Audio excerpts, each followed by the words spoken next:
coming to you live from the Built Ford Tough Studio. Boomer Esiason, Greg Giannotti. It's Boomer and Gio on the Fan. Simulcast across the country on CBS Sports Network.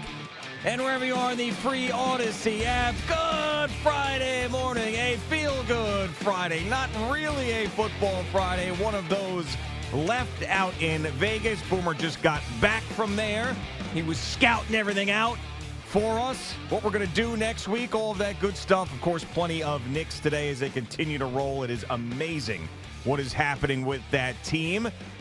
Good morning, Boomer. How are you? Yeah, I'm doing good, G. And I don't know about scouting out. You were scouting it out. I'm going to tell you what we're going to be doing. We're going to be sleeping is what we're going to be doing.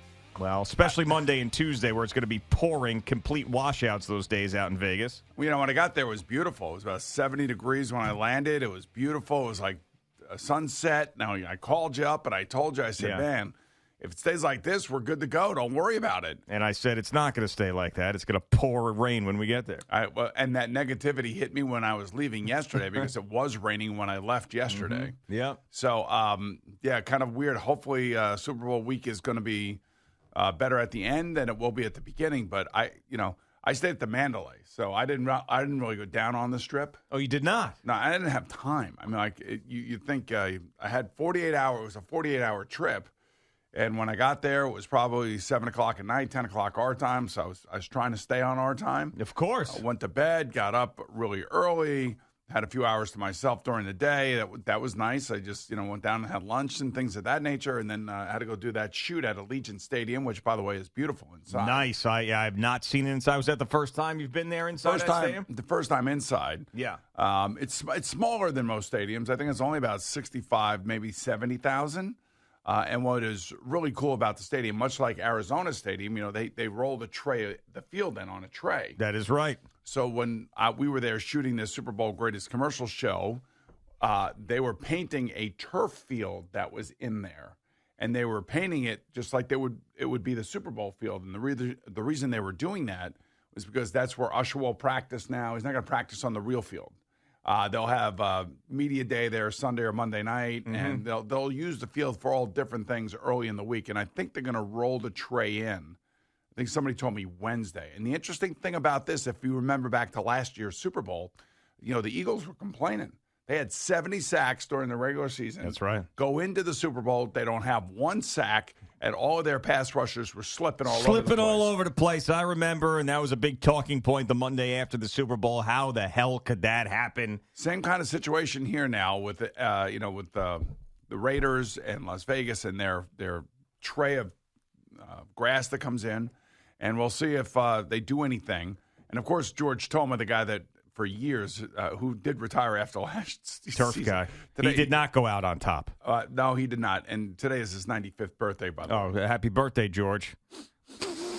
Yes. Did you slam him in that Sports Minute for having his sloppy grass in his last Super Bowl? I have to tell you. So he did our Super Bowl in Super Bowl 23 down in Miami. Oh, my goodness. And our field was the opposite of what last year's field was. Our field was a quagmire. Their field, last year was like slippery, and as the guys in Philadelphia are arguing about, a very tight field. Tight, very tight. So anyway, Vegas is, I guess it's ready for Boomer and Gio, and with Al and Eddie and Jerry, and everybody's all excited. Ran into a number of New Yorkers, both on the plane and the airport. And then I basically got Deed in the drive-thru coming through the trying to get on a plane yesterday. So we're coming back, I'm sitting in first class, which is very nice. Yeah, of course. And the woman's up there, and she says, okay, you're boarding by rows, blah, blah, blah, blah, blah, or groups or whatever. And I said, yeah, it's fine. And she makes an announcement, only 2 bags per person. Now, this plane is half full, by the way. It's not full. She even says it's not a full flight, but we have a policy of standing by only 2 bags per person. I figure I'm sitting in first class, so I went out in first class. Yeah. And I had a garment bag and a wheelie bag. Garment bag And a wheelie bag. And then I also had my over-the-shoulder backpack. Okay. So leaving Newark, no problem. Leaving Vegas, I get up, I take my phone, I put it on the barcode reader or the QR code reader. Boop. And she goes, excuse me, mister. I said, yes. She goes, only 2 bags. I said, well, this is like a garment bag, and this is like a wheelie bag, and I have this holder bag, and I'm sitting in first class. There's plenty of room. Yeah. And she goes, no, only 3 bags. I mean, only 2 bags. So she took my bag, and, now I'm jamming up the line behind me. God. And they checked your one bag. And you could tell the people are, getting a little annoyed. Like, you didn't hear what she said. And I said, well, I'm already at the gate. And I was able to do this going out. I figured I'd be able to do it going back. And it wasn't like I had like this big garment bag. I just had a garment bag and a wheelie bag in my backpack. That was it. You could stuff that in the overhead, no problem. And what made me really annoyed, freaking annoyed, okay, she took the bag, she checked the bag, fine, whatever. It took an extra 3.5 minutes, which seemed like an eternity because everybody's looking at me like I'm an idiot. I get on first class, I sit down, I look over, and a guy comes in, I don't know, 2 minutes later to sit in the seat right next to me. He's got 3 bags. What? 3 bags. He had 3 bags. Well, one of his bags was like one of those Cinderella bags, like a supermarket bag, like one of those. Get out of here. And he had 3 bags. Now, I didn't know whether or not I should get up and make a fuss. You should have. I would have. It's one of those weird situations where now if I do, all these people are going back to New Jersey and New York, so they're most likely, a lot of them probably know who I am or whatever, right? Look at Boomer. He's making a big fuss about the bag thing. Right. Now, who was this guy, this first-class guy? Was he? I don't know. I didn't He's clearly more important than you to the airline. Right. Well, yeah. I mean, and I have to say, the airline was on time. United was on time. I didn't have any problems. Oh, it was United. Okay. Everything was fine. It was comfortable. Everything was good. I didn't want to complain about it, but I knew I held up the line when I really shouldn't have had to hold up the line. And then another guy comes on 2 minutes later with 3 bags. And I'm like, you got to be kidding me. So I thought about it for about 30 seconds to get up, to go walk out, the Sky Bridge or whatever the hell you call it, and complain. But I was like, forget it, screw it. And then, of course, you got to get to Newark, and then you got to wait for your bags now. Yeah, now you got to wait for your bags. And then you got to stand there. Oh, no. You got to stand there, and then you're getting attacked. It's Selfie City. Oh, you took a lot of selfies standing there? It was okay. You know what? I don't want you to go through this again, so what I'm going to do is I'm going to get us a private plane out to Vegas. We'll leave on Sunday. I'll book that today for us so you don't have to deal with that type of nonsense. I'll take care of it. Don't worry about it. I wouldn't say that it was nonsense, but I went from being at the front of the line, going through, to getting stopped, and then jamming everybody else up. And I felt bad for everybody behind me because I know what they were all saying. What is this dipwad doing, holding us up? See, stop. You did not feel bad for them. You felt embarrassed for yourself because people were saying No, I that. turned around to the people behind me and said, sorry, folks. Sorry, folks. Sorry, folks. You gave them a sorry, folks? I did. I said, And I'm did they sorry. say it's okay, or did they glare back at you? I said, it's okay, Boomer, no problem. Right. What do you want to do? You want to put me in jail? Well, I mean, they don't put anybody in jail these days, or at least not keep them there. I don't know if you're watching the news around here the last couple of days. Did you see this story? What story is that now? Oh, you don't know the story. Right? No, I probably do know the story, but what story is about the cop who got beat up by the illegal immigrant? The 2 cops. Yeah, the cops. And now they're out of jail because They're we out don't of jail. keep them in jail, and they've fled to California. Yeah, I know that. I mean, I know exactly what's going on. But this is a sports show. We're supposed to be bringing happiness on a Feel Good Friday. And by the way, I have to say, the Knicks without 3 of their 5 starters. Remember, Mitchell Robinson was the starter. He's not playing. Mm-hmm. No Anunoby and no Julius Randle. And I texted my man Mike Breen yesterday, who I thought did a great job describing the game with Clyde about how this was an old school throwback game, most likely because the Knicks missed so many 3-pointers. Mm-hmm. And they had to rebound, they had to play defense. And these are guys that are, like, you can tell it. They feel it, man. They feel it. They feel it on defense. They feel it with their effort. And the guys that are getting, minutes now, like Precious Achua and Jericho Sims and Deuce McBride, who came in last night. And Hartenstein had 18, 19 rebounds last night. But, the amazing thing about him, like, he's the starter right now. Remember, he was coming off the bench when Mitchell Robinson was healthy.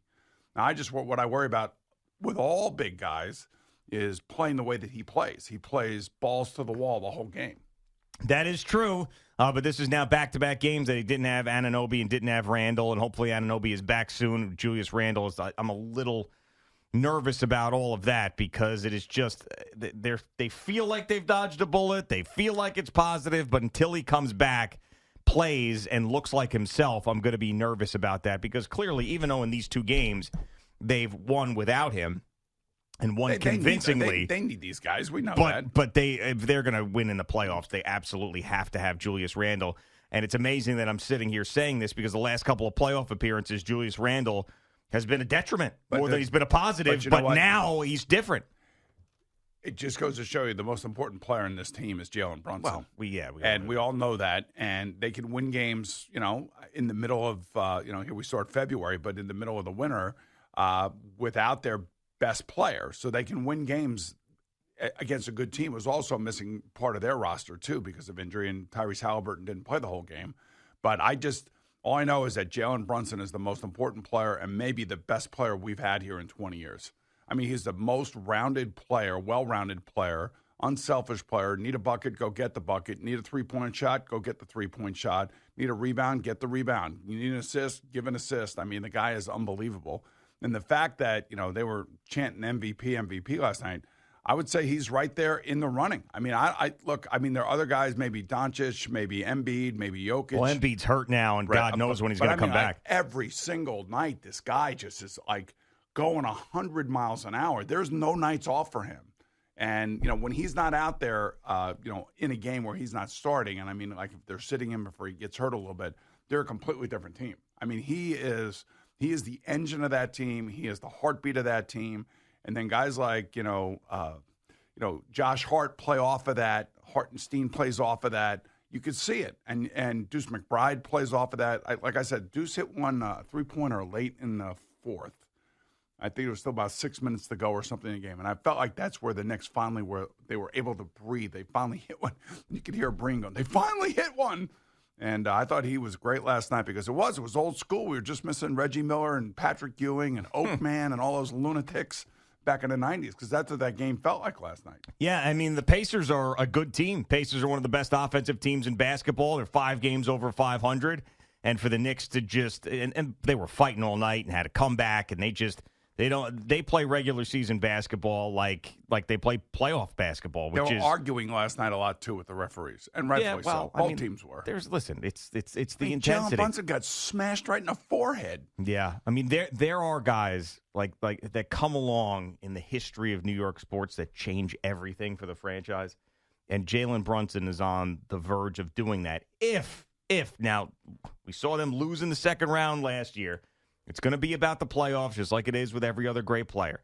But if he gets his team to an NBA Finals, and God forbid, well, not God forbid, but if they ever win one, my Lord, he's immortal statues. They're going to change the name of Houston Street to Brunson Street. they're going this place is going to go crazy. But like when Gary Carter comes over to the Mets, Piazza. Piazza. Obviously, they went to a World Series, but did not. Why are you going to the Mets? I was going to because you cut me off. That's why I was going to Mark Messier and the Rangers. I was going to say more, but there's a whole bunch of them in the history of New York sports in all different, every single one of them. Whether it's drafting Eli Manning or getting Mekhi Becton, if you're the Jets, I don't really have one for you. Rex Ryan, I guess, would be the one. Rex Ryan would be the one, yeah. Rex Ryan would be the one. I think Bill Parcells first. Bill Parcells. And then Rex Ryan, yes. But there are people in the history of these major sports franchises. The Yankees, there's a million of them. We can go over and over and over again. Who's the Islander? I know who it is. The Islander who changed everything? Yeah, I think I know who it is. I'm not a fan of the Islanders, but I think I know who it is. But he's been embroiled in some controversy lately for nothing that he's done. It's just that the way people react sometimes don't. People react to him. Not Bobby Nystrom. No, they all were a great team, but I think Butch Goring was the one that brought it all together. Okay, you know what I'm saying? That's right. Butch Goring. I think I've read that somewhere. I'm not really that deep into it, but I think that's the guy. So the point is Derek Jeter for the Yankees. Yeah, when he came along, obviously there's the Yankees examples are a million, but even you can even say if you wanted to. Phil Simms. Yeah. So Barnes Taylor. Yep. These are all great examples. So Jalen Brunson is in that. Patrick Ewing prior to Jalen Brunson. Jalen Brunson is now in that conversation. He is close to being in New York sports heaven. I mean, how about Marty Brodeur? Yeah, it's the Devils, though. Man. Yeah, but it's a cup winner.